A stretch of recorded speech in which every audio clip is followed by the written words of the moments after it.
السلام عليكم ورحمة الله وبركاته.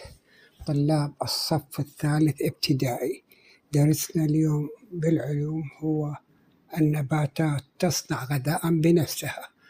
السؤال الأول: ما الذي تحتاج إليه النباتات حتى تتم عملية البناء الضوئي؟ الجواب: تحتاج الماء والهواء وضوء الشمس.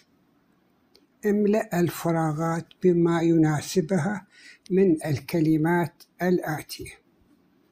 الكلمات هي البناء الضوئي، الثغور.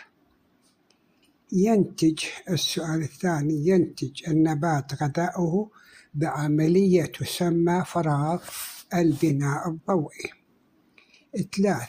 تحصل النباتات على غاز ثنائي أكسيد الكربون من خلال فراغ الثغور. نضع في الفراغ الثغور الموجودة على سطح الأوراق. تحرر النباتات غاز الأكسجين الضروري للإنسان.